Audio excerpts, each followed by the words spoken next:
Hey there, we're the Westlot Pirates and welcome to the show. We're here to share our thoughts on Northwestern athletics and college sports with thoughts and analysis from the visceral to the statistical. We run our tailgate with the red pirate flag flying high above as we give no quarter, especially the fourth. I'm Sam Walter. I'm John Lacombe. And I'm Eric Scousbo. Well, guys, I hope you guys had a nice relaxing weekend of kicking back and watching some other games. There was definitely some fun to be had. There was some wild games. There was some lopsided games, and I think a lot of entertainment going on. You can't just be throwing Scuzz, Clemson, and Illinois games like that in the same weekend. He's gonna ascend to the clouds, and we're not gonna get him back. Oh my God! I'm not a naive fan yet, boys, but I'm thinking about it. Yeah, hell yeah. So tonight we're gonna do things a little bit differently. Obviously we've got our game this weekend against UCLA, but kind of wanted to take stock a little bit. As we look back at the first 4 games of the season, looking around the conference, kind of want to go team by team and just kind of get a sense of, where we stand relative to what we thought going into the year. I mean, I know my opinions have changed on a few teams as we've kind of seen them in action. I mean, and I think now is a great opportunity to kind of go back through and look and see, okay, well, who is as good as we thought they were? Who is worse than we thought they would be? And who is kind of spot on? Kind of get a sense of that. Shall we start at the top or shall we start at the bottom? Sure. I mean, who's down at the bottom? Does that mean we're starting with the Wisconsin Badgers, or are we starting? I mean, you did right. Yeah, I guess let's start at the top. Ohio State, Oregon, Penn State, kind of 1, 2, 3 in whatever order you think. I mean, those were, I think, our top 3 going into the season, and I have seen nothing to kind of disavow me of that belief that those are the top 3 at this point in the season as well. Well, I've seen nothing to disavow me of the fact that those 3 teams are all really good. I'd say it's a 4-team race. And Team 4 has asserted their dominance. Far be it for me to disrespect Kurt Signetti, because I would never dream of doing that. I like my soul. I don't want him to come reach through the screen and just rip my heart out of my chest. I think he would do that. So I think there's a podcast still ain't played nobody.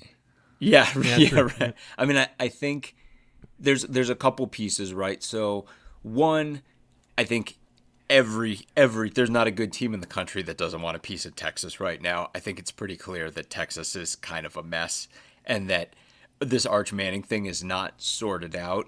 So not to take anything away from Ohio State, like they won that game and Texas does indeed have a lot of talent and they do indeed have a great defense and Ohio State beat them. And that, I mean, you can't take that away from Ohio State for sure. I think there still feels like there's a lot unsettled at the top, though. I think now seeing what we know from Texas, it's kind of like, all right, well, I want to see more from Ohio State. And obviously the thing that's looming over this whole thing is Oregon, Penn State, which is it's this weekend. Yeah. Which is, obviously gonna settle a lot. And obviously we've seen Oregon. We know what they look like. They're really good. I think low key, I think there are 2 things in this. Low key, well, not low key, the Drew Aller piece for Penn State.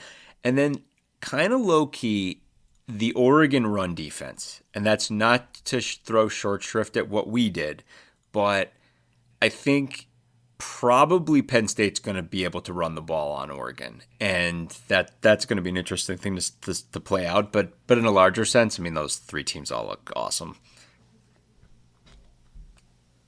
I mean, Penn State is probably going to be able to run the ball on everyone. The thing is, it's like you're not going to beat Oregon by just running the ball.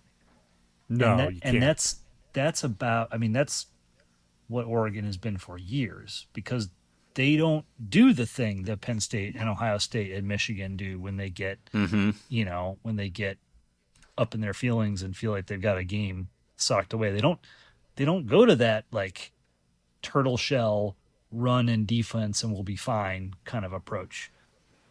They keep coming at you at Mach 10 and hammer you over the head over and over and over again with their offensive firepower. And so I just like, you can't beat them on the ground. Now, I know there was this kind of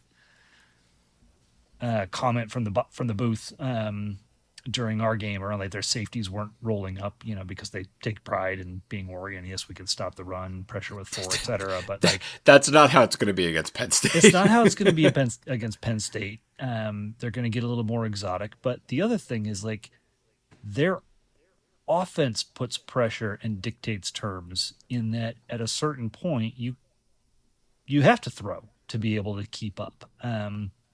So I think across everything that we've seen from those top 3 teams, and I'm not ready to put Indiana in the same boat yet, and I have a very specific reason for that.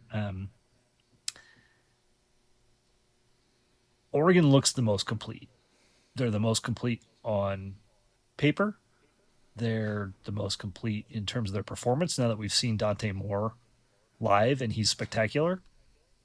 And I think you like Ohio State. Yes, they beat Texas. That offense it's still a big question mark. We have not seen them step up offensively with Julian Saint. They haven't needed to. Yeah. And aside from the Texas game, and that's the thing. And it's like they could have lost that Texas game, and that loss would look really bad right now. Yeah. So, if Texas just kicks field goals instead of going for it inside the red zone on 4th down, that game ends very differently.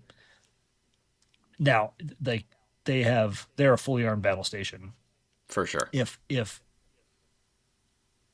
And I guess like they are as complete as Oregon is on paper, given that Sanders looked fine. And frankly, Oregon hasn't really been tested either against a top defense. So Ohio State maybe I'm not giving Ohio State as much credit as I should.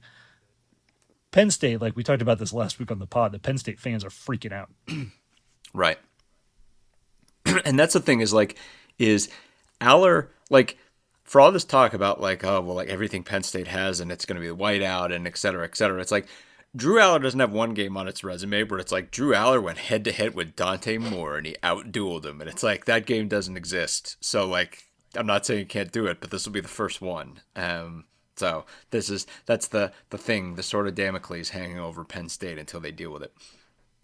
So number 4, I think with a bullet is Indiana. Easily. It is. Yeah, for sure.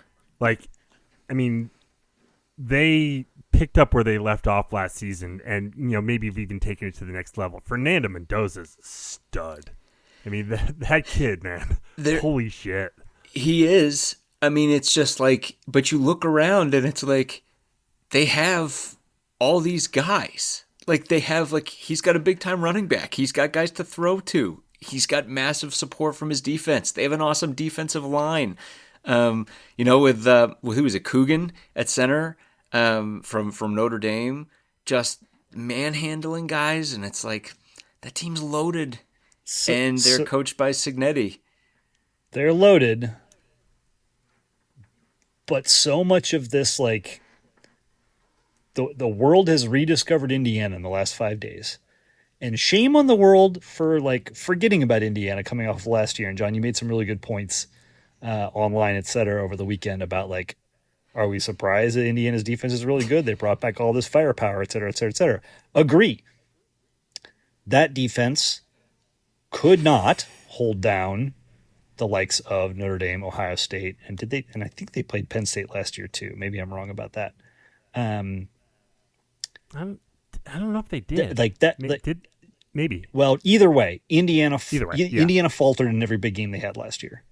They barely hung on to beat a really subpar Michigan team, and they looked totally outclassed against Ohio State. They in total, and I don't think they played horrible in the bowl game. I mean, not bowl game, in the playoff game against Notre Dame, but that first half was, I mean, they were almost out of it after the first half. And it was just, a couple lucky passes and breaking some plays very, very late in that game that brought it back into the equation. But the question is, can they build and improve on last year? And I'm sorry, but beating the tar We- out of we're- number 9 Illinois, who was wildly overrated and very specifically, a team. This can and should turn into an Illinois discussion right so, now. so a team that, John, you outlined very, very well, was ass poor stopping the suck run on defense last year. And again, ass poor stopping the run this year. Couldn't stop Roman Henby. This is not a surprising thing, and it is not a reason to suddenly think that Indiana belongs in the top 3 of the conference. Well, so that's the thing too. Is like, and here's Sam, you and I were talking about this right before Scuzz got on, before we started the pod. That's like, we really need to let Scuzz have his victory lap here, because when we did our Illinois pod, when we went back and forth on the Altmaier thing, Scuzz's core thesis was, watch this team when they can't run the ball. Yep.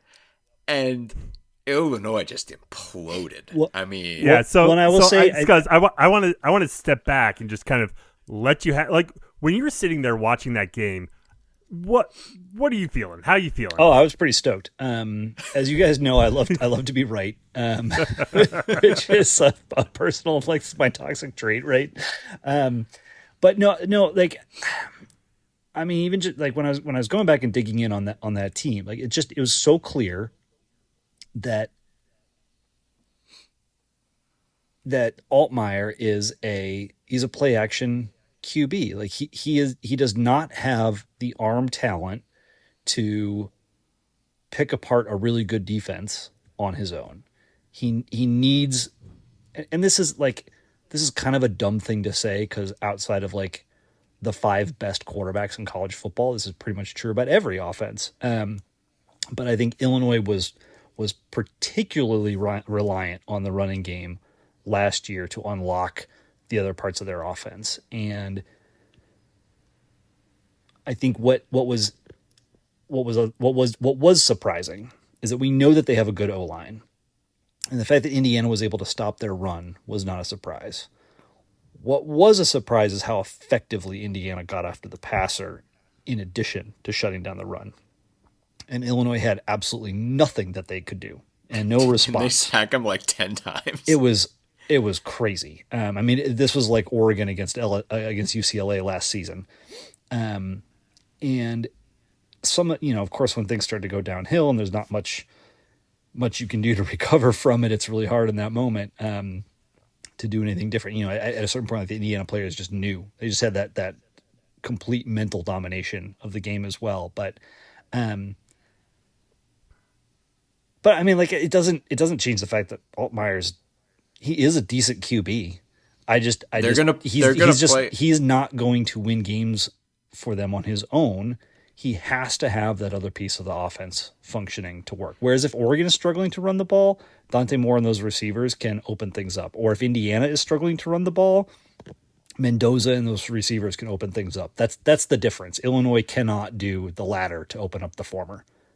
On the flip side of the ball too, like, we've talked about the fact that, like, just shouting from the treetops that this team, which won 10 games last year, was just absolute wet garbage in the trenches on the defensive side of the ball, and they lived a charmed life last year.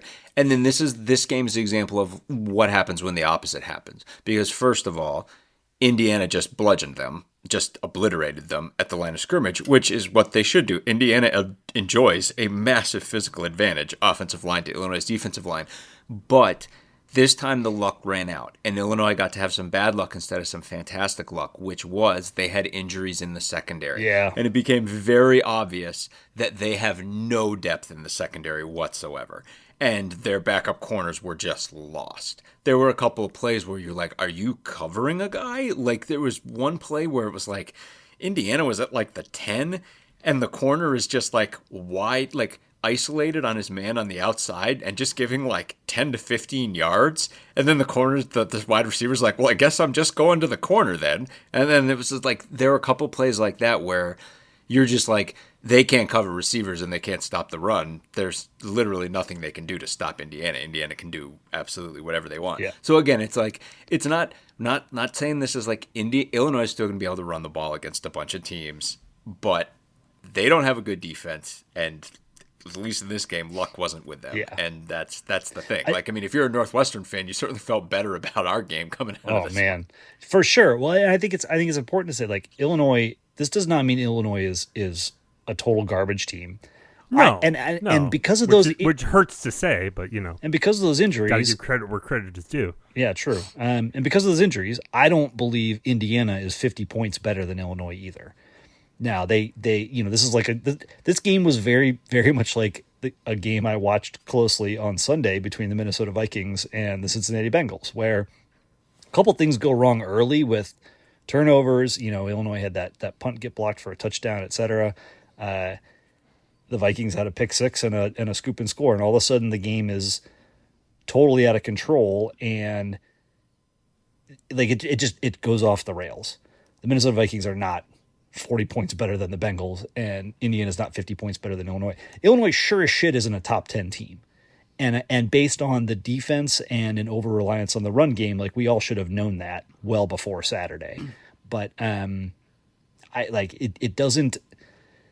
I don't want to take away from Indiana looked elite. They looked imperious. But I still, until we see it in a game against one of those top three, I'm going to struggle to really buy in on this team being a threat for either the conference crown or anything more. All right, so I think that covers Indiana and Illinois. Michigan, Nebraska. I mean, yeah. So the Michigan one, I think, like, doing these two teams together is a good thing to do, because only insofar as they played each other last week, and it was kind of telling. Coming out of that game, you definitely got a better sense of who was what. I think a part of it is, you look at, has Michigan played perfect football? No. No. They have that loss to Oklahoma, which, again, pretty tight game. Oklahoma won it, but that's still up in the air, because I think it's kind of hard to know what Oklahoma is right now. I mean, like, these are the things that I think that Oklahoma is definitely better than I think they were. For sure. And for Venables, they're having a great season. Their defense is elite, and they have a really good quarterback in John Mateer. Yeah, Mateer is a huge piece of it. I'll bet you he's in the Heisman conversation. Yeah, I think he is. Nice, well played, Sam. Thank you. I was waiting for that. It took me a second. I'll Venmo you later. Yeah. I would Sammy. That was like 80% subtler than you usually are. That was amazing.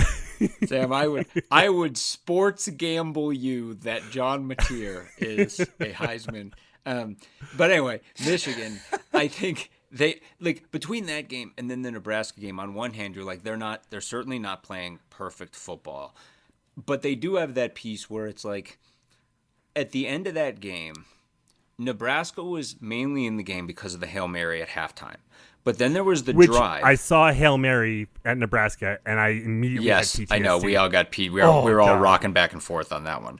But there was the drive at the end where Michigan got the ball, and Michigan was up 3. Nebraska had gotten, a field goal, maybe a touchdown, and cut it late, and basically was like, okay, this is the moment. Nebraska can make a stand, force a punt, and get the ball back, and Michigan just broke their back and marched down the field and broke tackle after tackle. And it kind of felt to me, and it was like, this is it. This is like, Michigan's still Michigan and Nebraska's still Nebraska. And I think it's like, Michigan still is playing great defense. Their offense is not sorted out all the way. Like, yeah, they're not a perfect football team, but they do look strong. That D looks strong when it counts. And again, like, between that drive and then that Hail Mary, it almost felt like the game was actually almost a little closer than it actually was. I mean, they are good, but I think it's pretty clear that if you take those top 5 teams at the top we've already talked about, then you're dropping a level. And Michigan maybe is at the top of that, but I feel like from this point on, everyone's a flawed team, and Michigan is probably the best of that group. Sure. Yeah. So here's the thing: they're quite flawed, though. in that Bryce Underwood is real up and down right now. I mean, he's a true freshman. I mean, that's to be expected. Yes, but the defense hides a lot of it. The running game hides a lot of it. I mean, these two teams are stunningly polar opposite in their offensive approach. Michigan ran for 290 yards. They averaged 9.4 per rush. Now they broke a bunch of big ones. Nebraska could not tackle to save their lives. This game was at Nebraska, and Michigan ran for 290 yards and 3 touchdowns. Their quarterback was barely 50% complete for 100 yards. 4.6 yards per attempt. That's awful. Mm-hmm. That's really bad. That's worse than any stat line minus picks that Northwestern's quarterbacks have put up for the last few years. And on the other side of the equation, Dylan Raiola was 75% complete for 308 yards, 7.5 yard average, 3 touchdowns, 1 pick. But Nebraska cannot run the ball. Yeah. And it's like a tale of two halves with these two teams. You have knew it was, yeah. You have to be able to run the ball in this conference to be able to perform. It's just it's a trope. I get it, but like it is real. And like Michigan, I don't think Michigan has much of a chance against any of the big boys, assuming that those teams can score some on Michigan's D, and they're I like Raiola carved them apart, but I give Nebraska is a definite peg lower, in large part because the defense is still such a train wreck. I don't like, how have they not gotten this right? I thought they were on the right track. That was weird too. Is again, it's like that run defense nominally was good, and then you watch the way it was going south against Michigan, and they just weren't tackling. They were blowing tackles, and then, like I said, like it all came to a head at that one drive in the fourth when Michigan just broke their back and was just running through tackles, and just you could just feel the air going out of the stadium in Nebraska when they all realized, like, oh man, this is not happening. And yeah, like again, like, not in the not too distant future, we're going to be in Lincoln playing that team. And I think if for like silver linings is like our run D's looking very good right now. And our front seven against the run is looking very good right now. And then it'll be Raiola, and it'll be like, look, that dude can fling it. They can pass the ball. But I would love to be in a situation where, as we talked about so much, it's like where we're not having to rely on where they're looking at a lot of second and longs and third and longs, and then we're pinning our hair back and being like, all right, let's see if we can get to him before he can get the ball off. Like I'll do that dance. Like that's the kind of football I want to be playing. And Michigan had a lot of success rushing the passer in this game with some talented but very coming in relatively untested ends. So you look and you're like, they can get to the quarterback, we can get to the quarterback against that team. So yeah, I mean, again, Nebraska, it's that classic thing. It's like you can see a lot of the pieces they have, and they got a legit quarterback, and it's like they're so close to turning the corner, but they're still not there yet. Yeah, I feel like if I boil down, big question on Michigan this year was, hey, they lost all their running backs, all the ties to the old world are pretty much gone. Like, can they rebound? Can they still be Michigan? The answer is unquestionably yes. They are. This team is sure at least as good as last year's, if not a little bit better, and that's something for them to build on. And then Nebraska was the question. The question was, can they finally like put things together and start winning exactly these type of games? And thus far, the answer is no. They haven't beaten a ranked opponent in right. It's 29 in a row. Yeah. It's insane. In a row? It's absolutely insane. Yep. In a row. Yep. Get back here. Good. Look at you. Pulls left and right tonight. I don't want to go much further without talking about USC. Yeah. This is, again, I think everyone at the top, like, this team is ranked 21st. And I kind of feel like, I mean, again, this is a team that people were very like, on coming into this season, and now they're 4-0, but they haven't really beaten anybody, and they haven't looked really good doing anything. And it's kind of like they're just 21st just because they are putting up huge numbers offensively. Sure, but I'm just like that. That kind of was their MO. I mean, this was the Big Ten's leading passing offense last season, for a team that didn't look like great shakes. And that Purdue game to me, just kind of looked where it's just like, Purdue's hanging around. They can kind of do what they want, throwing the ball against USC, and then you remember, because USC's pass defense isn't good. Clocks. Yeah, body clocks too. And so, I mean, like they're there, but again, like there's nothing I've seen yet to disabuse me of the fact that this is kind of a team with a lot of talent on offense and then like on defense, and we'll see. They have anyone this week? I feel like they got to play someone soon. Well, before we get to next week, let's talk about last week, because our Aiden Childs is as a Trojan horse Aiden Childs into USC Stadium. Like that joke carried a lot of water in that he threw for 200 yards and 3 TDs. Right. I mean, that's the thing is I think that's the kind of thing like it felt like we could have gotten that type of game, and ultimately like USC pulled it out, but you watch that Michigan State game, you watch that Purdue game, I don't think anyone's coming out of that feeling like USC is great shakes. Like no one's putting them with the top shelf of the conference. It's interesting because like they haven't played a really good defense yet, and so they're not playing one this weekend as they go out to Champaign. Yeah. Oh boy. I mean, isn't that? But if they play sleepy though, like they played at Purdue. Well, and Illinois is going to be able to run all over them. You could see that going sideways. Sure.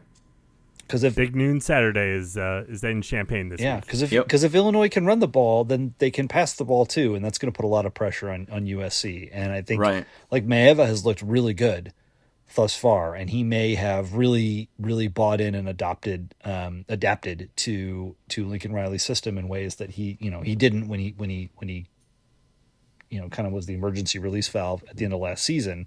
This was the big question for them, I thought, because if he can adapt, he's got the arm, he's got the talent. They have they're littered with awesome receivers and good running backs and great offensive linemen. That was another big question. So, I mean, Illinois is not going to challenge them in those ways, but once they get to I assume they play Oregon.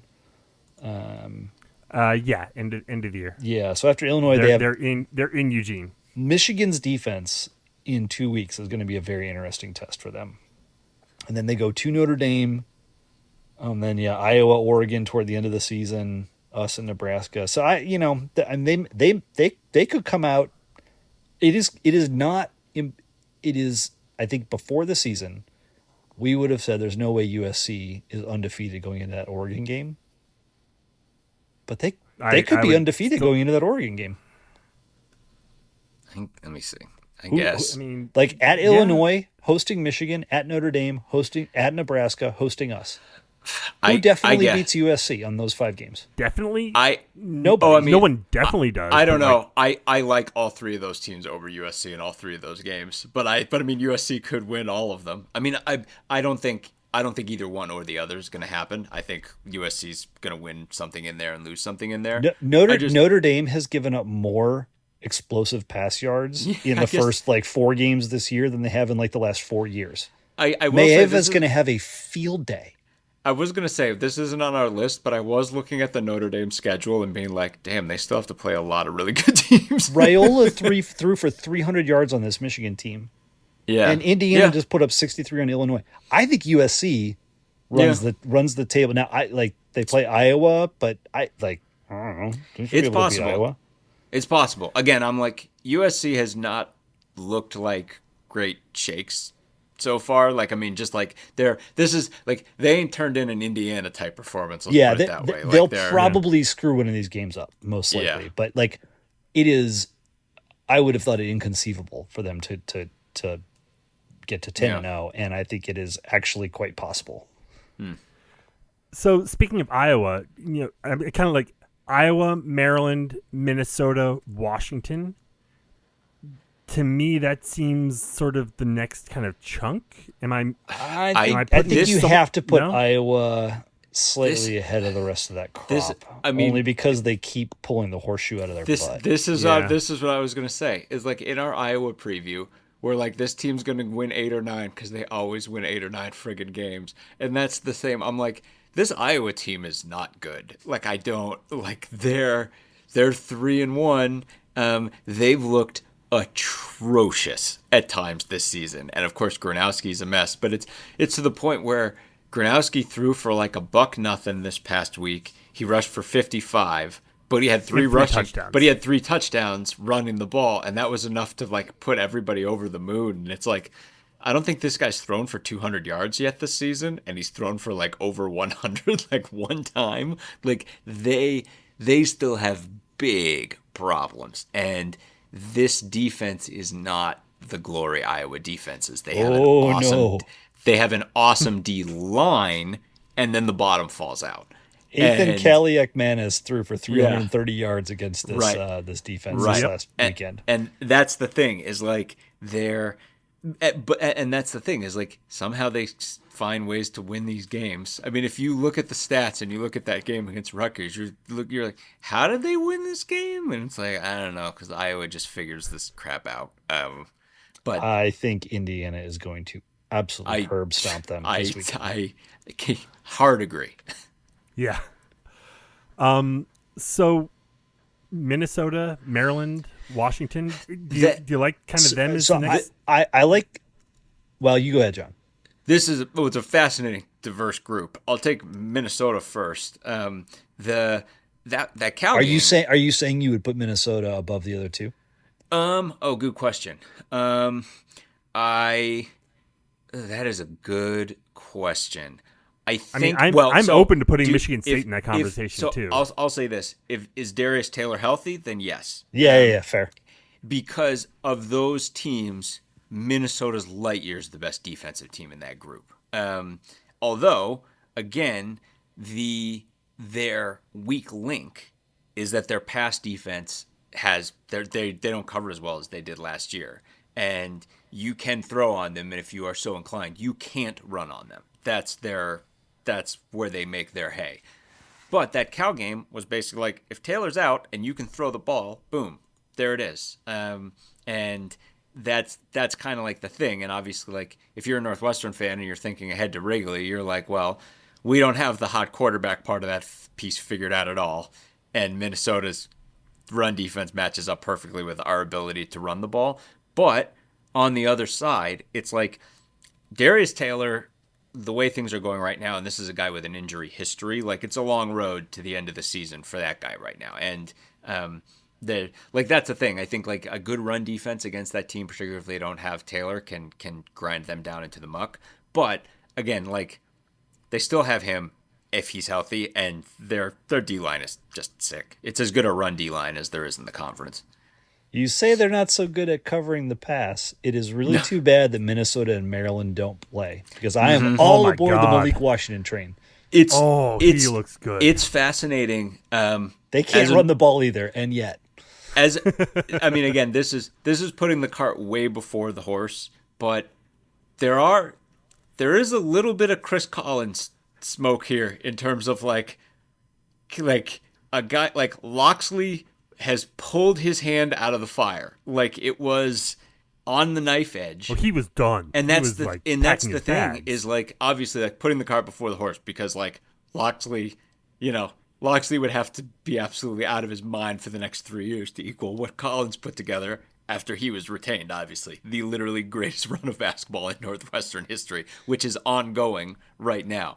But this is like one of the huge talking points in the conference, and it gets mentioned all the time, is that Loxley was a whisker from gone, and then now he's got Malik Washington, and he's put it back, and he's giving all these talks about the way he's changed culture in the locker room and all these things that he's doing differently.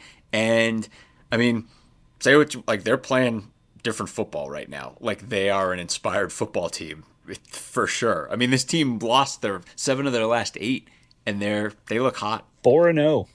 Yeah, they're 4-0 and they can throw. They can 4-0. They're off this week. They have Washington, Nebraska at home. Then they're at UCLA, Indiana, Rutgers, Illinois, Michigan State. Well, that's the big. That's the. Go ahead, Scuzz. Well, so Sammy, I was gonna pivot to Washington, who you put in that's in what I that was little gonna- group, yeah. and I don't know that they have done anything to deserve being in that group other than wear the uniforms that they wear. So Fair enough. so they're about to get curb stomped by Ohio State. But then the week after comes this Maryland game. And at the beginning of the season, I don't think any of us were circling this and being like, there's a win for Maryland. And Maryland feels like they have the upper hand in that one right now. I mean, well, especially because of how much Washington struggled trailing Right. cross country last season. Yeah. Now this is and coming off of what will be a physical meeting with the Ohio State Buckeyes. Yeah, that feels like I would probably take Maryland in that game. And then I think Sammy, you asked the question about Michigan State. I would definitely put Michigan State. Well, I wouldn't. I probably wouldn't put Michigan State at this level quite yet because they haven't really shown that they can win games.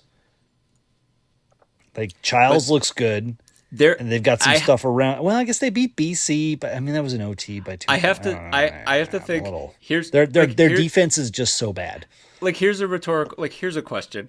Who's happier right now, the Penn State fan base or the Michigan State fan base? Penn State's team If a tree falls in the woods. Penn State's team's 3 times better, but all they do is just perseverate and just worry. Michigan State's like, we got Aiden Childs, sweet. Like, we might win some of these games. We can get to 6. Like, that's, they're loving life right now. They just went out and put a scare into USC the exact way that we said they were going to do. Like they'll ride with Childs. They're like they have Michigan State has like golden retriever energy right now. Yeah, exactly. Like golden retriever exactly puppy without like a lot of teeth yet. Right. Sure. They're just happy to be here, but they're going to do some stuff. So I'll put them. I think they belong a notch below the Minnesota Maryland. Mm-hmm. And maybe they fall in with Washington where like they're doing some stuff. They've got some good things going on, but we need to see something real. They're one of the teams I was going to say they're one of the teams I like too because it's like we don't have any big existing animosity against the Michigan State Spartans. Like there's nothing with the Northwestern. There's nothing there. Like I always kind of had Kenneth Walker aside. Walker. Well, I mean, right, but I mean, it's like it was more about us than that. It's not his fault. Probably. Yeah, I was going to say it's not his fault. He ran for all those yards, but I mean, like that's a team that for so much of the pod was just such a proud team, and then we watched them head to the absolute basement, and now they're sort of clawing their way up with this hot quarterback. It's like fun to see. So where does Iowa belong? Does again, Iowa belong with the Minnesota Maryland tranche, or do they belong in the Michigan State Washington tranche? I guess I'd put them. Good question. I put them with Minnesota now, but it's kind of like when we reconvene, if they've been dragged behind the woodshed by the Indiana Hoosiers, then it's like Michigan State and Washington still need to prove something. Iowa continues to prove that they just like pull a horseshoe out. They know how to win games. Yeah, they know how to win. They figure it out. They've got stupid special teams. Of course, the only game that they've lost thus far is the Cyhawk game, which frankly they lose every other year. I mean, that game is bananas. Yeah. So I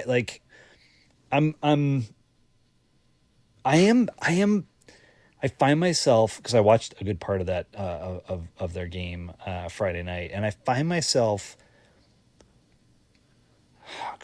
not cautiously optimistic and not like hoping he does well, but like Gronowski is in some ways the perfect quarterback for them. This gritty, blue collar.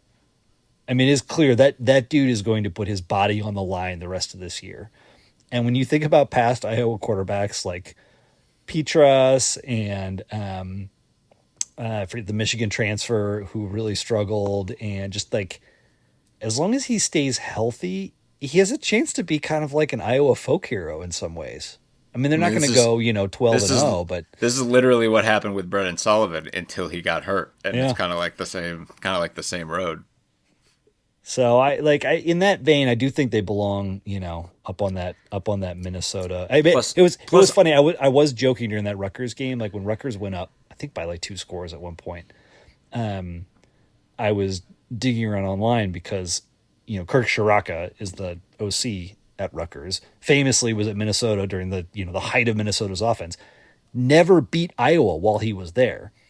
Wow. And I thought it would be very, very ironic for him to finally beat Iowa as a coach at Rutgers with, his former Minnesota quarterback, Nathan Kaliakmanis. And then, of course, it didn't happen because Rutgers kind of faltered late, and Iowa pulled it out of their butt. And it, but he still got a quarterback to. I mean, it was like watching Minnesota wearing red uniforms. That offense was just so familiar to what we saw in 2019 and 2021. So where would you slot Rutgers? I mean, clearly behind Iowa, but would you put them in with the Washington, Michigan State? No, they haven't done it. They haven't done anything. They're kind of lucky to be 3-1 right now too. Like they've looked not good against some not good teams. Like they're it could be worse for them, but I wouldn't put them any higher. I feel like Rutgers, Purdue, and us are all kind of like in a second to the bottom tranche. Mm-hmm. Right. So who would you put ahead of that? I mean, Purdue is a team that is like they're frisky. They're not frisky. They have a couple good wideouts and a QB that can throw moonballs and connect on those on occasion, but they have no defense. They have no running game. They have no like tenacity. That's the thing is like Purdue can that like Nitro Tuggle is legit. Purdue, if they play a bad secondary and a team that's not great at getting to the quarterback, Brown will hit his targets like that. They can throw. They are not good on defense, and they cannot run the ball despite having a good running back. And it's like, right, like but again, it's like you watch them and you're like, oh, they kind of like hung around a couple games, like because they can fling it. Like especially if they play a team that's not great at covering, they can fling it and maybe hang around a little, and then still lose by a bunch because they're not a good team. And again, Notre Dame has given up an absurd number of big passes and big plays in their 3 games. Granted, against some good talent, but this is not the Notre Dame defense of even last year, particularly in the secondary. And I think that's a really important thing to remember when you're calibrating that Purdue scored 30 points against them. It remains very fortunate for us that we get to play this Purdue football team. Like, not overlooking them, but they do one thing well. And at the same token, like I don't think we would score 30 points against Notre Dame. So I don't know. Stones and glass houses maybe, but our defense is better for sure. So you put us above Purdue? I think I put us like on level. I don't think I can differentiate at this standpoint. I put us above Purdue, but I also, I don't want to seem like I'm jinxing us with us being where we are right now, but I believe we are better than a Purdue team that can throw the ball. And then who else? And then do we put Rutgers in there as well? Yeah, which is maybe generous for Rutgers, but they can. I don't know. They seem to be able to do some stuff on offense, and they seem to have some pop on the. Well, in interest of a transition, guys, if you feel guilty about being generous to a team that wears red, well, you aren't going to have to feel guilty about being generous. Oh, no. Yeah. Wow, Wisconsin. We joked on Twitter. We told you this team could lose 9, and we were like, 9. 10's in play. They look horrific. Yep. That's a team that can't do anything. I don't think they can do anything. And there is an element of like, remember the angry Iowa running back hating God days, where every year Iowa's running back would go down, they'd be down to like their 3rd string, and it was a mess. Now Billy Edwards did actually come into this game against Maryland. He threw 3 passes. I don't think he's healthy. I don't know when he'll be healthy, but this is 3 seasons in a row that Wisconsin has kind of famously lost their QB. Now they also went to the air raid where they left the ball in the QB's hands all the time and let him run around like crazy. I was going to say this feels like karmic punishment as much as something can feel like karmic punishment. Their hands are not clean in this way, but at the same time, like, holy shit, how the mighty have fallen. Yeah, and just watching them get carved up on the other side of the ball, like their defense is non-existent. It's non-existent. Yeah. Well, and then here's the kicker. So they're 2-2. They have just gotten beaten by Alabama, beaten almost as bad by Maryland. I mean, they lost by 24 to Alabama and by 17 to Maryland. Yep. They get this weekend off, and then they travel to Michigan, host Iowa, host Ohio State, travel to Oregon, host Washington, travel to Indiana, host Illinois, travel to Minnesota. I mean, this is the thing. Wow. Is like we talked about this, where it's like all of the fickle talk right now isn't going anywhere. They're just going to keep losing football games. So it's like now would have been the time to cut bait, but they don't seem to want to do that. And they're just, they're probably just going to have to ride this season out. So, I mean, Paul Chryst, in the Paul Chryst years, they would not have gone 11-1 against this schedule, which is, why Paul Chryst got tossed out. But they probably would have gone 9-3 against this schedule. Sam, and they might go 2-10. Sam, do your Broncos play at Green Bay this year by any chance? At Green Bay, I don't think so. I think they do play Green Bay, but I think it's in Denver. Okay, because when Jim Leonard enters the state of Wisconsin, he's not leaving again. It is still stunning to me that they screwed that up. I mean, they may try to rectify that quite soon. I mean, Bielema is the obvious other one. How are they going to rectify that? I mean, it's Bielema and Leonard. I mean, either of those two guys. They're not going to get Bielema back. I don't think they're going to get Leonard back. I mean, you think he wants to go back into that after what happened? You fall on your sword as much as you can fall on your sword and throw all the money in the world at it. I mean, those are your two options. I mean, and those are the two that Wisconsin fans are going to scream for also.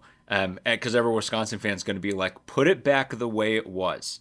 That's going to be the thing. They're going to be like, these are the guys who will put it back the way that it was. And I don't know. I mean, we'll see. But that's the thing, right? It's like, this was the good part of Wisconsin's schedule. It's about to get so much worse. I'm like, Maryland was one of the ones they needed.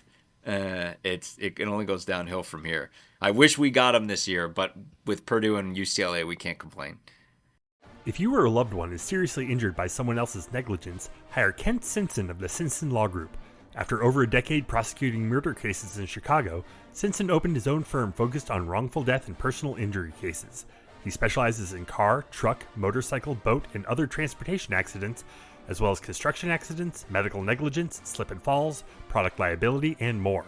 Millions recovered for clients. No fee unless he wins. The Simpson Law Group. Compassion, empathy, and vigorous advocacy. Go to simpsonlawgroup.com or call 312-332-2107 for a free consultation, and go Cats.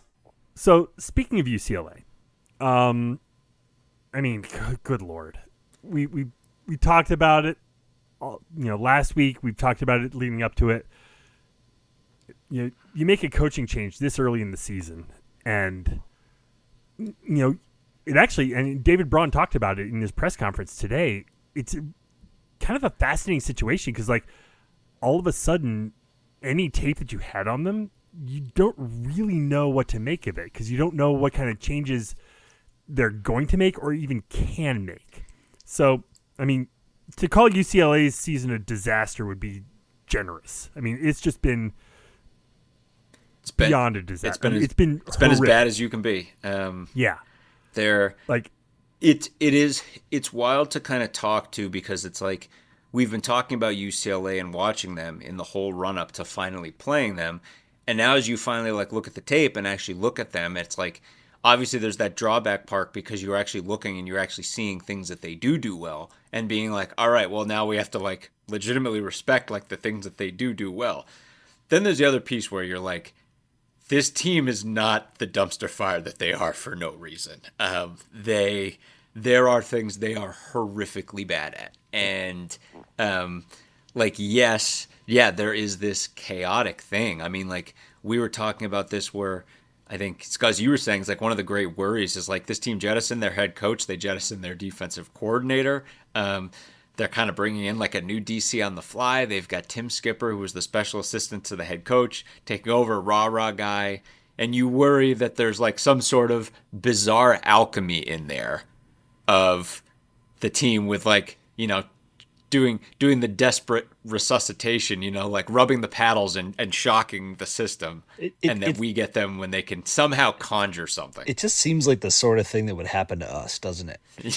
Yeah, And it really does. Now, at the same time, like, I feel like Foster at least had the visage of somebody that was, liked by his players.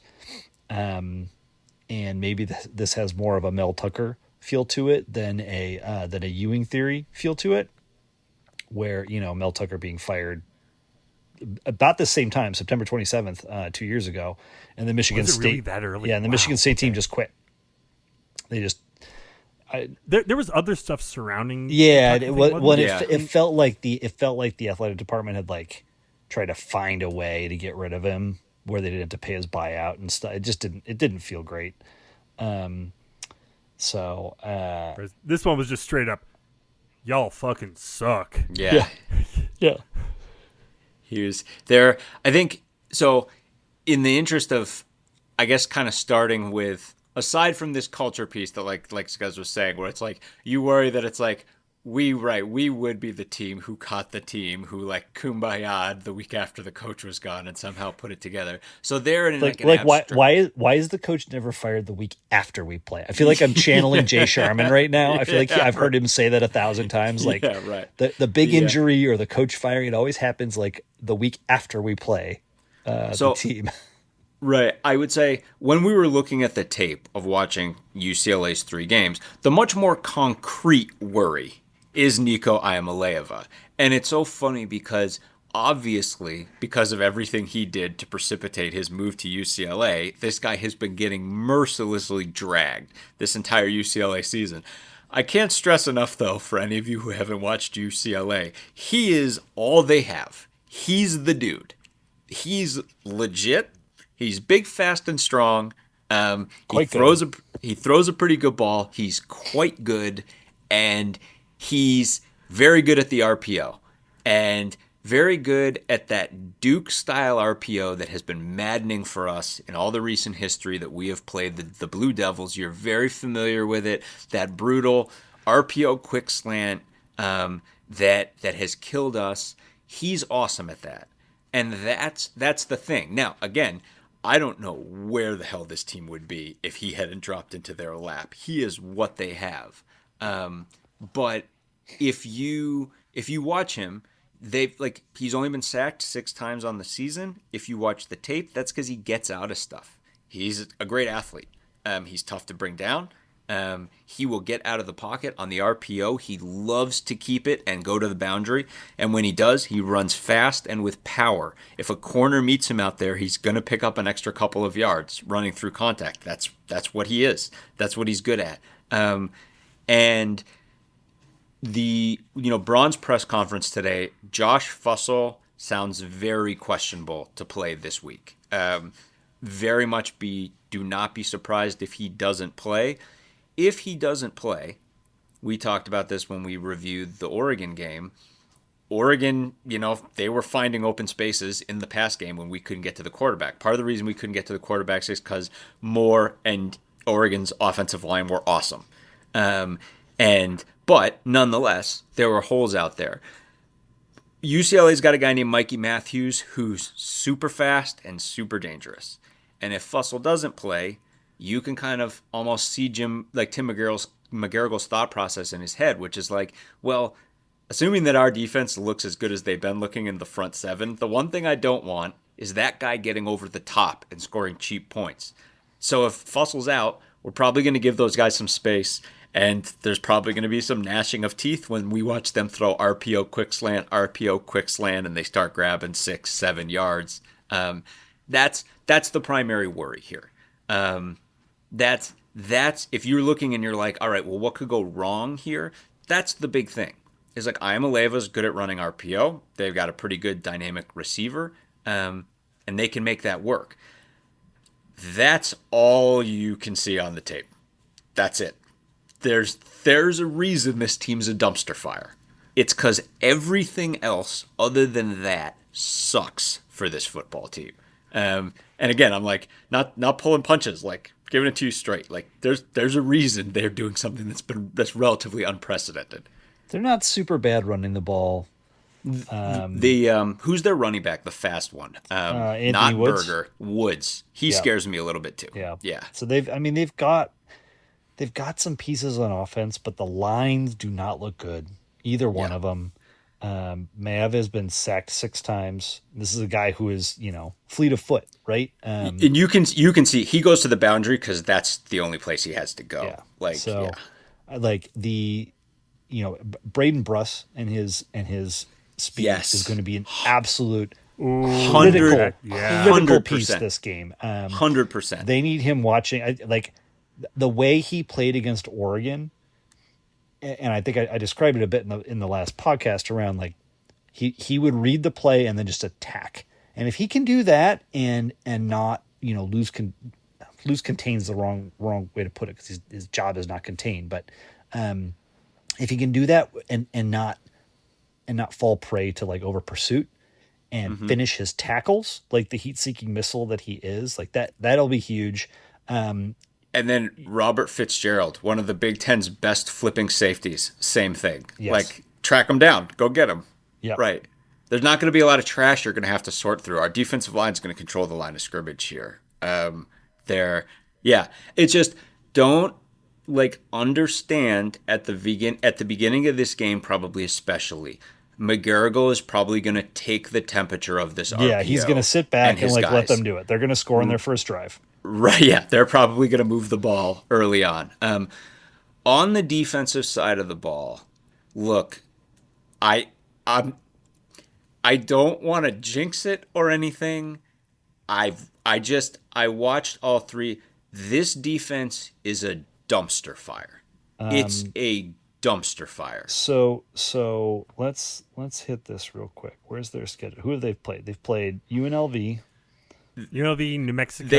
They played a Utah team who just got stoned by Texas Tech offensively. So this defense total on the season, has 2 sacks, no interceptions, 4 passes defensed.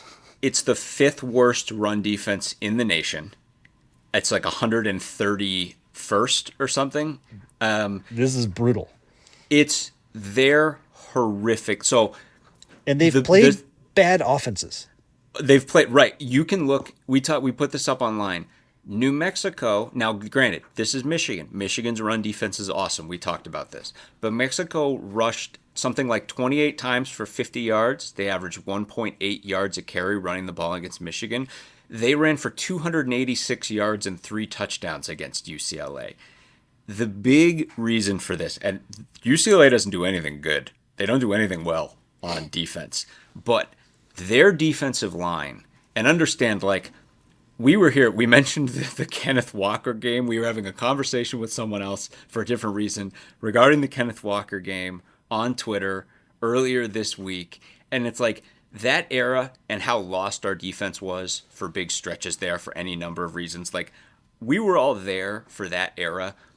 These 3 games of UCLA, this team gets mauled at the defensive line at a level I've never. Their defensive tackles are awful, but their ends are as bad as I have ever seen in power conference football. If you watch New Mexico and UNLV's offensive lines, they just picked those ends up and moved them wherever they wanted to go. UCLA literally doesn't set the edge on run plays at all. Do you want to go off tackle? Go off tackle. Do you want to go off guard? Go off guard.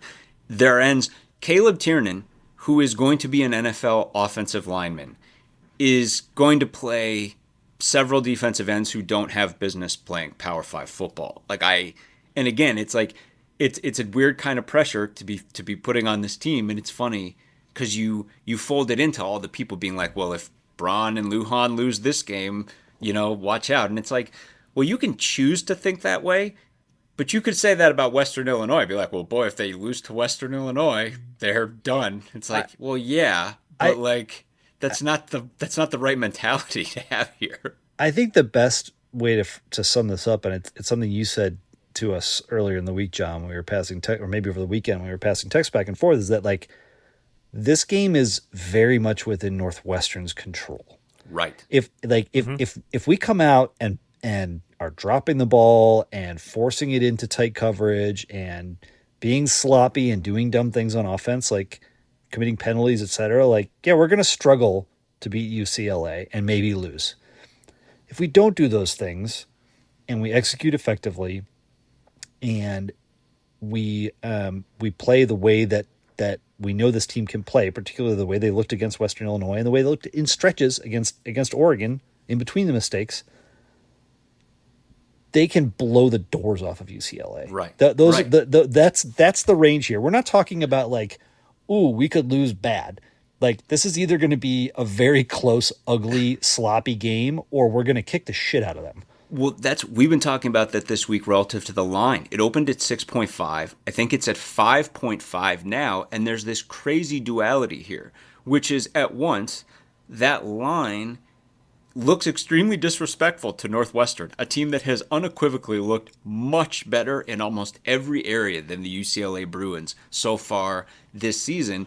And you're almost thinking it's like Sharps almost cruise for games like this because there is a massive possibility, and again, I hate to jinx it, but it just is what it is, that Northwestern does exactly what Scuzz says, and like we could really put it on them in this game. That is simultaneously true, and also we are almost never favored by this many points in a Big Ten game at any time. I think someone was saying you have to go all the way back to one of those awful Illinois teams in like 2020 or 2020, when our awesome team ran up against just a mess of an Illinois team, and I think we were 13.5-point favorites. But since then, there hasn't been anything like that. And of course, we haven't been playing great football in that stretch. But 5.5 is for Northwestern's a big number, but it's almost like Sharps cruise for numbers like that, because I feel like a lot of Sharps are going to look at this and be like, yeah, but these two teams aren't 5.5 points apart. Either we get some mess of a game with our passing game, as Scuzz outlined, or we don't, and it goes the way that it ought to go. I think one of the big things I would say, like we keep circling back, it's like this offensive line, this Northwestern offensive line, watch the fourth quarter of the Oregon game and watch what they're doing to it's Oregon's second unit on that defensive line. Every one of those guys would start for UCLA on the defensive line. Like, that's just the level that those two teams are at right now. And our offensive line was manhandling them. And it's like, look, I mean, we're all snake bit by the recent history of this offense, but this offensive line just enjoys a massive advantage over their defensive line. Like, it just does. And again, right, like, that'll be the thing. I'm just... hopefully it gives the passing game something to come together, but we should really be able to run the ball here. It looks like the weather on Saturday is 76, no wind, perfect, lovely, no perfect wind afternoon. Oh man, I love that. I love that for us. Yeah, 8-mile-an-hour wind. That's nothing. Man, that sounds like a perfect day to tailgate, gentlemen. Oh, Hell at yeah, 2:30 in the afternoon, glorious. It's gonna be. We're going to have a beautiful tailgate. Also want to mention, we mentioned the Fussell news in Braun's press conference today, which is, that's the bummer. Good news is, like, they really talked about Drew Wagner being like, yep, that guy's doing great. Really working to try to keep getting the ball into his hands. Please. And we hasten to remind you that, like, it's not like anyone's been refusing to play anyone this season. This is all getting worked out on the fly, and guys who are showing out are getting more reps and getting more touches. This has been true all year.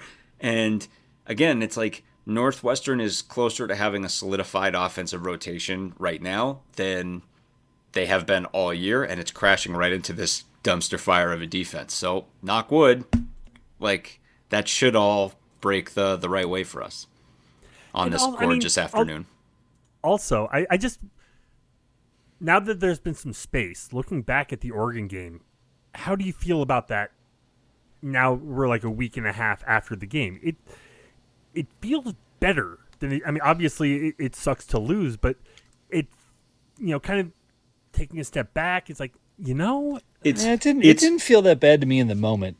honestly. Maybe it's because I came having, with such low expectations. Also, too, like, again, I get the crazy duality of this game and the horrible overall season that Preston Stone has had so far. His best quarter this season was the last quarter of that football game when he looked great, didn't throw the ball away, tucked it when he needed to, and showed great downfield accuracy. It's got to keep going, but this is the kind of defense that allows it to keep going. So it's like it's interesting in the press conference. Braun actually, it was interesting because Braun actually put the second interception effectively on Hyman, I guess for the way that Hyman ran the route. And I guess maybe that's true. My kind of number one takeaway, though, is I was kind of like, look, I mean, like, I would love for that to be true. Also, Joe Hyman is someone who, like, everybody loves Joe Hyman and thinks Joe Hyman's awesome. And if that was on Joe Hyman, everyone's like, well, whatever, Joe Hyman's sick. Keep giving the ball to Joe Hyman. And you know, there's a little bit of a calculus there where it's like, look, I mean, Joe Hyman's bulletproof. Everybody loves Joe Hyman. Like, you know, if especially if you've talked about it with Joe Hyman, it's like, you know, build your QB up a little more, the guy who needs a few more points. But I mean, maybe it's actually true, which would, you know, certainly fit that he got better as the game went on. But certainly he was good in the fourth quarter, and certainly the Wagner piece helps out a lot. But, you know, we're all waiting for it. Hopefully we see it. Hopefully we see us pound them on the ground and then get those openings downfield that we've been waiting for. I mean, obviously, like, you know, we've all been waiting for it. Hopefully now we get to see it. It all should align.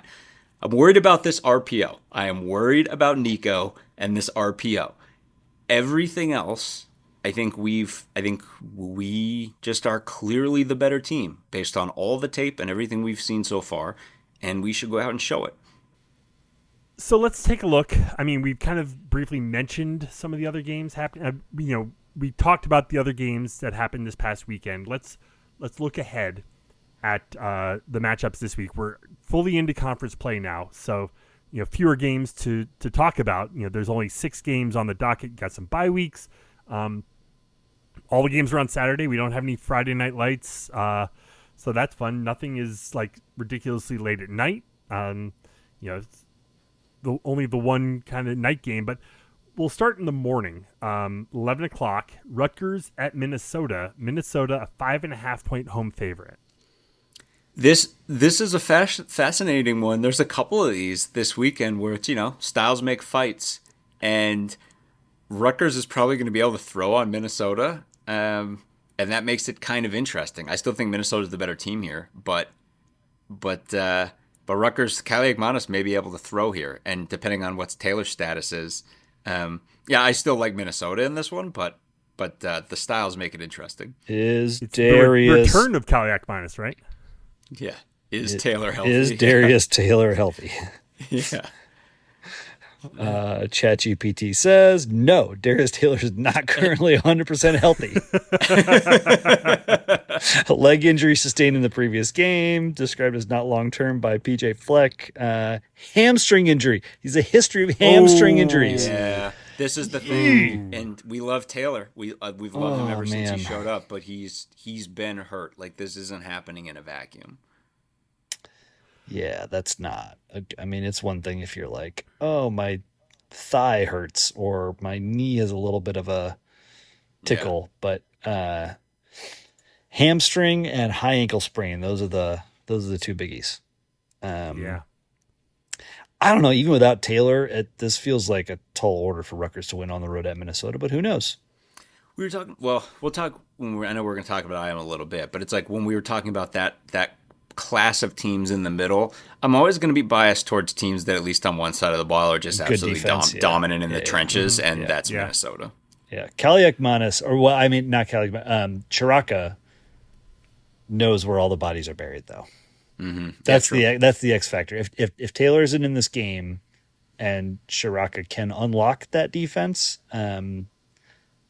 that'll be something. Also, too, the one other piece about Minnesota, especially relative to the Cal game, where Cal effectively moved the ball, and Rutgers could do it too, is There's been no luster lost off the Corey Heatherman rocket ship since that guy went to Miami. That guy is ascendant. Oh, Bo. He's going to be one of the names. You're all going to get familiar with that name. Oh, yeah. Also at 11, we mentioned it earlier, you got USC at Illinois. USC a 6.5-point road favorite. So I posited when we were previewing these teams, and we were talking about the potential of this game and the potential for, maybe Illinois could score a huge upset here, especially like in a world where Illinois and Indiana go head to head and Illinois wins this pivotal game against Indiana and then gets to come home for this homecoming. They're on cloud nine. SC has to travel across the country to literally play in the corn. That felt like a atmosphere in which Illinois would have everything in their favor. And instead, the Illini are trying they might still be trying to figure out what the hell happened come Saturday morning. And as a result, my perspective on this matchup has just flipped 180 in that I think USC has all the tools to dismantle Illinois in the exact same way that Indiana did, unless Illinois magically gets a bunch of their players back from injury. That's the thing is I mean, again, styles make fights. I find this one fascinating because I think anyone who watched the Indiana game and thinks that that's what Illinois is on offense is probably going to be surprised when Illinois really cranks the motor back up on their offense. They'll probably be decent against this USC defense. USC is going to eviscerate them when they have the ball. Yeah. Illinois can. There's not a if Illinois secondary is still not healthy, USC is going to shred them. There's not a thing Illinois can do to stop USC on when USC has the ball. So I think this game's probably going to be pretty high scoring. That over under of 59.5, that seems pretty accurate. I think there's going to be a lot of points scored in this game, but I just don't know how Illinois gets stops. 2:30 on CBS. You've got Ohio State at Washington. The Buckeyes 8.5-point road favorites. Feels like a massive mismatch. Yeah, it does. And again, Washington has kind of been, I feel like, under the radar. I feel like they're about the least talked about team in the conference one way or another. Yeah, completely. 100%. So, and I mean, like, whatever, maybe they can sneak under, but they're, Ohio State's number one for a reason. Like, this team, like, for all the talk about, like, the offensive side of the ball, young quarterback, like, working things out, this team is just still dripping with weapons, and their defense has looked incredible. Mentioned our game, obviously. Games on Big Ten Network, 2:30 kick. Also a 2:30 kick on Peacock. And that sound you hear is the all the free trials of Peacock signed up for by everyone in Bloomington, Indiana. Indiana at Iowa. Indiana is 7.5-point road favorite. So on one hand, I was saying that Mark Gronowski line from this past week where he threw for like 160 something, ran for 55 and 3 touchdowns. On one hand, I was saying it says something about the road leading up to that everyone was looking to be like, oh, a little breakout performance for Mark Gronowski. It's going to look like a breakout performance compared to what he's going to do in this game. This is going to be a bloodbath. I don't know how Iowa does. I don't know how they score 3 points. They're going to get curb stomped. I feel like the talk track that you would have said last year about this game is, wow, Indiana coming off that huge win. Are they really going to be able to keep up the energy, keep up the emotion? Are they going to be able to or are they going to have a bit of a letdown? This is a tough place to play, et cetera. Like, we know now, 16 games, 17 games into the Kirk Cignetti experience, that is unequivocally not going to happen. Impossible. They are going to show up with their hair on fire, like rabid and angry, and they are going to take it out on Iowa in every conceivable way. And they will not let up for 1 second. 100%.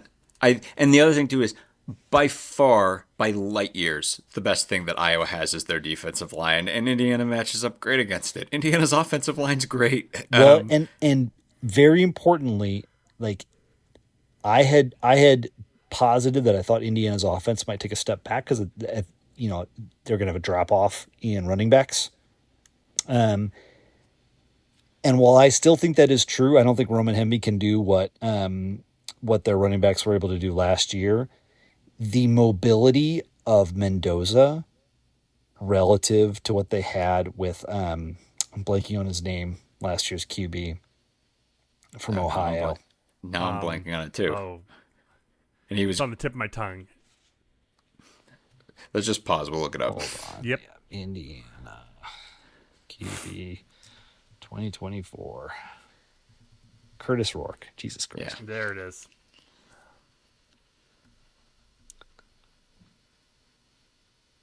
But Mendoza's mobility, especially particularly relative to Curtis Rourke last year, has given this offense the flexibility I think that it needs to operate even without that dominant rushing attack. And I just even if they can't run on Iowa's D line, I don't think it matters.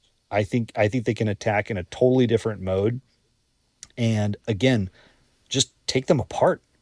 Yeah. And Iowa's defense is much better than Illinois' defense, but there's degrees. Illinois needs how many points to win this game? 17? That seems like plenty. You mean Indiana needs 17 points to win this game? Yeah, exactly. To win this game, yeah. And I think they're going to get a lot more than that. How many sacks? How many times do you think Gronowski's going to get sacked? Five. Yeah, I mean he was kind of running for his life against Rutgers in some ways. He's had absolutely miserable performances against defenses that are much worse than Indiana's defense. Indiana's defense is the best one he's faced so far. They are loaded for bear. And that's the thing. Iowa can't throw the ball. They couldn't throw the ball this past week. This Indiana defense is going to just destroy them. And then finally, the nightcap. 6:30 Central. Oh, is there a big game at night? Did you all see the tweet that we retweeted on our account today? But someone showed the picture of the final two Big Ten games on the schedule today: UCLA, Northwestern, and Oregon, Penn State, and said, "Inside every man are two wolves." And it's like, hey, look. Northwestern till I die, baby. But yes, there is that other game. 6:30 NBC. Game day is going to be there. So Indeed. ESPN will send their crew Yeah. to a game not on their network, although it doesn't happen very often. Have to. Yeah, this is the big one. Penn State 3.5-point home favorite, but this is going to be. It's a whiteout. This is it. This is the biggest game of the week. Just phenomenal. If I was Penn State, I'd be terrified. I think if this was on the road, Penn State would be dogs for sure. 1,000%. What's the the line? whiteout, and it's 3.5. 3.5 point favorites. I think it's. Having this one at home is absolutely massive, and I do think it's going to be really close, and I do think Penn State's going to be able to move the ball on the ground, but this is 100% a game that Aller's going to have to win it. He's going to be put in a position where he really has to deliver against a very good defense, and deliver against that secondary too, Thieneman and company, and Tuioti, and as we all saw, their linebackers are awesome in pass coverage. Oregon's just awesome. They're just an awesome football team. This is going to be a really good game. This is going to be a really close, good game, I think. I agree. I said last week I thought that Penn State was going to get their ass kicked by Oregon, and that was very much a in the moment reaction, because the thing about asking Aller to have a big game against Oregon is that he had a big game against Oregon last year in the Big Ten championship game. And now he gets them at home. It's the environment that Penn State loves to play in. The only team that ever beats them in this environment is Ohio State. And it's very possible that Oregon beats them, but I'm having a lot of second thoughts, and especially when I think about Penn State's rushing attack. And they ran for 300 yards against Oregon last year, 300 yards and 2 TDs.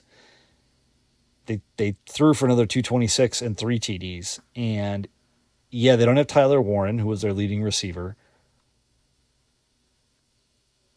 but like this Oregon team, the other thing I guess I'm having like a little bit of just gun shy. Like they haven't been tested.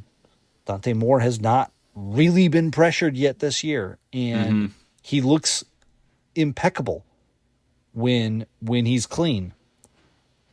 He won't be clean 100% against this team. Like, and what does that look like? And how does Oregon respond? And it's man, this is going to be a hell of a game. I can't wait to watch it. The winner of this game, people are going to say is the best team in the country, whether the polls reflect it or not. But I mean, like either Oregon pulls off a massive win or Penn State gets that statement win where people's like, finally, Aller did it. And then, either way, I mean, both. But yeah, it's going to be a phenomenal game. It's funny, though, because no matter who wins, there will still be this like little bit of like post Oregon, Ohio State last year. Yeah. Well, we'll see. We'll see what happens in the postseason. These teams both, and they might play again. Yep. There's other big games around the country. I mean, there's some really, really fun football this weekend. You've got, I mean, a game against a non-ranked game. Just kind of scrolling down, Duke-Syracuse. Syracuse coming off. No, seriously. I'm not. I'm laughing because of something I wanted to bring up earlier. And I'm going to bring it up now. If you weren't the Syracuse Orange, last weekend was a really bad weekend to be orange. Oklahoma State, Illinois, the Broncos, the Bengals, and your Clemson Tigers. Yeah.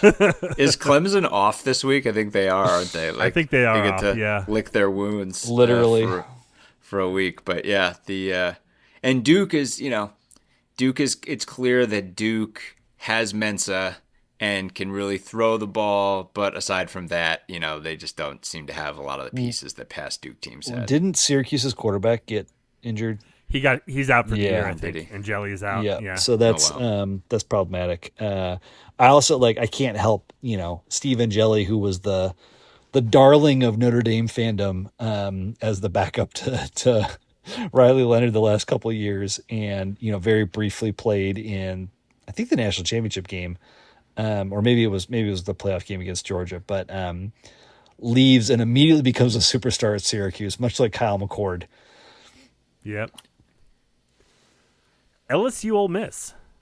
That's a hell of a game. Yep. It is a great game. Both of these teams look, I mean, Ole Miss, none of us wanted to see it, but Ole Miss dragged Tulane behind the woodshed. That was, and with that, Tulane CFP odds cratered. I suppose it's not out of the question if they run the table, but that was a bad loss, which, again, if you want to believe that Tulane is still a very good football team, that says a lot about Ole Miss. But again, I Nussmeier is very much in the Heisman conversation for LSU, and I think that's it's a great game, and it obviously being at Ole Miss makes it a massive test for LSU. Is Alabama Georgia a big game? Yeah, it is. That's good. It's big for DeBoer. I'll tell you that much. At Georgia, counter programming to Oregon Penn State on ABC same time. I'm way less interested in that game. Georgia and Wisconsin. I'll tell you that much. Alabama very much needs that one, but I don't think they're going to get it. And Georgia should have lost last weekend, so hopefully maybe they get some comeuppance. I don't know. We'll see. Anything else kind of leaping off the page for you guys? Notre Dame, Arkansas, BYU, Colorado is kind of like Colorado, sneaky late night fun action.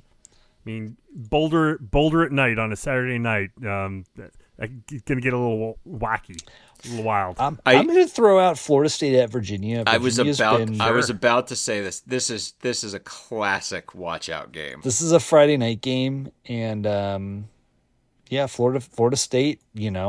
Thinking a lot of themselves right now, coming off of they beat Alabama week 1. They played nobody and nobody State week 2 and 3.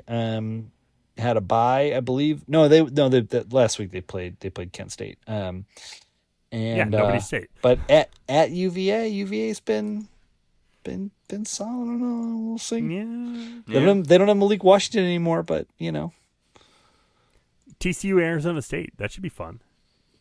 Yeah, although Arizona State, some of the kind of blew them off the roads from them from earlier in the year. But yeah, I was just actually looking through. Texas Tech doesn't play this week, do they? That's a team. I don't think they do. Yeah. That's a team to look out That's for. a team right? super fascinating because not only got did their defense look unbelievable, but they finished the game with a better quarterback than they started the game with, which is it looks like they really found an answer there. That's a team that's looking really good. They have a huge opportunity to go to the playoff. Yeah. So Louisiana Monroe gets their tune-up game against Arkansas State. Yeah, that's right. Before playing us. Yeah, that's right. Guess we'll be watching that one, or certainly watching the tape later on. But yeah, ESPN Plus. there you go. Probably have to pay for the app now, but Tennessee tries to right the ship after that, gut punch loss, traveling to Mississippi State, 4-0 Mississippi State. How is Mississippi State 4-0? That's wild. They are 4-0. Let's see. They have played. University of Southern Mississippi, Arizona State, Alcorn State, and NIU. Oh, there you go. That's why they're 4-0. Now the Arizona State games. Arizona State. That was a nice win. I mean, no Cam Scadaboo. That team's a shell of itself. And then they get Mississippi State has Tennessee, and then they're at A&M next week. So, Real quick before we get out of here, let us turn our attention to Field Hockey Corner. Yes, sir. Where your number one undefeated Northwestern Wildcats went on the road, continued their early season road trip, coming back with a nice clean sheet. Two games played, no goals allowed. It's it. Juliana Boone went right back to just absolutely putting up a wall. The big thing, for me watching was Delaware. Ilsa Trump's hat trick versus Delaware was super impressive. We put up the fourth goal overall and the third goal to complete Trump's hat trick. The Sessa assist? Or Zimmer assist. Oh, Zimmer assist. Yeah. Absolute filth. It was, these are the kind of things where for those of you still who, and this is understandable. It's like a stick sport. It's a stick sport that a lot of you may not know as much about. You may not focus. You may not have watched it as much. There are, between various things, you mentioned Sessa, things we watched Sessa do last season where it's like, if you have a view in your head of what you think like field hockey is, like, it may be much more exciting and there may be much more to it than you are aware of if you watch some tape. And this was just an example of it where they just Maddie Zimmer just with a behind-the-back, no-look pass to set up Trump. And it's just absolute filth. It's just you watch it, and it's one of those ones where it's you just want to, slow motion it and put some And One mixtape music to something and just be like, oh, Lord. That's just... But, I mean, it's you see it every game, I feel like this, when we see the roster that we're putting out week to week for every single game, our starters, and just being like, how does one team have all of that? And they continue to dominate, and they're back home this week. Yeah, Friday they come home to take on Indiana. Yep. And then get into Big Ten play, get onto home court. Yeah. It'll be fun. It's great. 3 of the next 4 are on the lake. So if you get a chance to get out there, 3 p.m. this Friday. Again, it's to see this team, and we've talked about it before, but we'll see how long, hopefully post football, we'll see how long that superstructure stays up. But it provides an awesome location to watch the team from. The elevation, the places you get to watch this team play when they're on the lake is just awesome. So get out and watch them. We know it'll be up at least through the end of the year because Final Four of lacrosse is going to be there. Right. And my understanding is that they're keeping it up in case there's any delays with Ryan Field for the beginning of next season. Sort of as a fallback. I don't know what the plan is after that. But, and I'm very curious with the NWSL team playing there. I'm very curious to see, if there's a mutual feeling out there of being like, hey, like, how do you feel about playing here? What are you willing to pay to play here? Like, can we make something happen here? I feel like, if a carrot is dangled, I don't think it's like Northwestern's rushing to take this thing down just to take it down. If there's an incentive, they probably would go with it. But we'll see.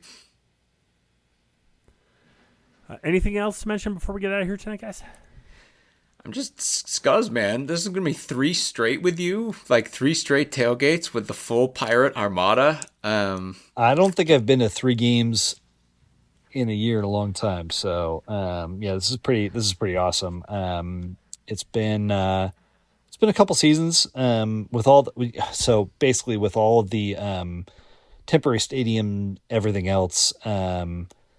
Usually my dad and I get together for Northwestern Minnesota, and we just haven't the last couple seasons. He's typically just come to Cincinnati. There hasn't been Northwestern Minnesota. And there hasn't been Northwestern Minnesota, but I really wanted him to see Martin Stadium. So he is meeting me in Chicago on Friday, and we're going to be there. So pretty excited about it. And stoked to get to see a third game this year. That's kind of unheard of since I left Chicago back in 2011. So let's go. And we still, and again, like we got what, 3 of these left? Is that right? We got this, Monroe, and then Purdue. Yeah, come on out. I mean, all of you have been visiting us at the tailgate. It's been a blast. We love talking with y'all every week.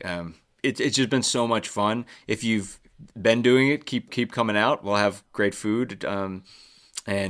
Sunny, 75 and 8-mile-an-hour wind. I mean, glorious, folks. Bring your sunscreen. It's about as good as it gets. Holy moly! Yeah, it's going to be wonderful. So come on out, come visit us. We love seeing you guys. So with that, we'll go ahead and leave it there for tonight. Head to our website, westlawpirates.com, where you can leave comments and questions. Find us on Facebook, Twitter, Blue Sky, Instagram, YouTube at Westlaw Pirates, and you can always email us, westlawpirates@gmail.com. Tune in next time as we give our visceral and statistical views on Northwestern athletics. And look for us in the west lot of Martin Stadium flying the red pirate flag, because we give no quarter, especially the fourth. John Lacombe and Eric Scaspon, Sam Walter. Thanks much for listening. We'll see you next time.